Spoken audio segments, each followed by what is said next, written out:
Reacting to Zelensky's trip, the Kremlin accused Ukraine and the U.S. of ignoring its concerns. And despite Russia's continued attacks on Ukraine, President Vladimir Putin earlier today told reporters that Russia was open to diplomatic negotiations to end the war.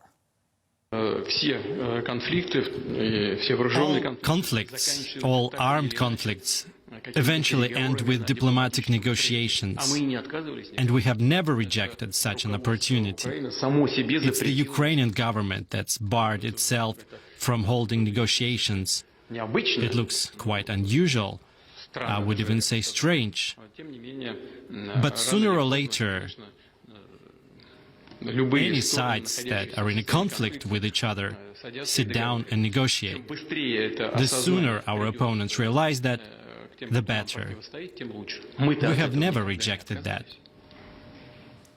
President Putin has been claiming that he wants to negotiate a way out of this conflict for months. With the war going quite badly for him, I asked Russian analyst Maria Katamadze if Putin would be willing to compromise. Well, I don't think that Vladimir Putin is ready to compromise, at least at this moment. The stakes are too high for him. It's either only going forward, whatever sacrifices that means for the Russian people, or defeat, which will be devastating for the regime and potentially dangerous for him and his family. He will never compromise on Crimea, for instance, which was annexed by Russia back in 2014, and other four Ukrainian territories that Russia illegally seized after February. Probably after having annexed Ukraine's territory, at this point, Moscow wants to seal the deal, but still at this point there are so many instruments available to Vladimir Putin, such as blackmailing Western countries with gas and torturing Ukrainians, making it difficult for them to live in homes without electricity and water. Now that he has these instruments, he will see what kind of effect they will have, and then he will act accordingly. But we have seen that so far he is ready to sacrifice everything and compromise on nothing.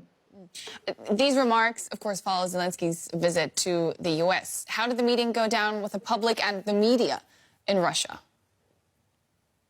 Well, not surprisingly, Russian state media that plays a massive role in feeding the war machine has expectedly mocked Zelensky in the news coverage, saying that he was prostrating himself to Americans. This kind of support from the media coverage is especially important for Putin, since he is many believe, fears the rivalry with the Ukrainian president. For instance, take Zelensky's visit to frontline Bakhmut, where the heaviest battles are taking place now. The very same day, Putin held an award ceremony at the Kremlin for soldiers fighting in Ukraine, as well as state media journalists. So we can see that the difference between those two leaders is striking, and these kind of images can affect Russians and their belief in their leader.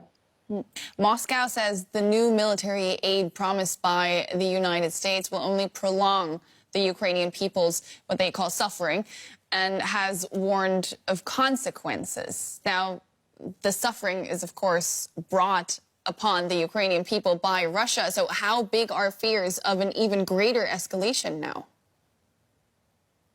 Well, this rhetoric can be part of Russia's escalation game, which essentially boils down to threatening Western countries in hope that they will be afraid of further escalation and will be more restrained in supporting Ukraine. And we have heard vague threats from the Kremlin since February, especially at the beginning of war. They made many Western leaders alert and conscious about military assistance for Ukraine. But given continued and growing support for Ukraine that we are witnessing now, the Kremlin's threatening narrative doesn't work that well anymore.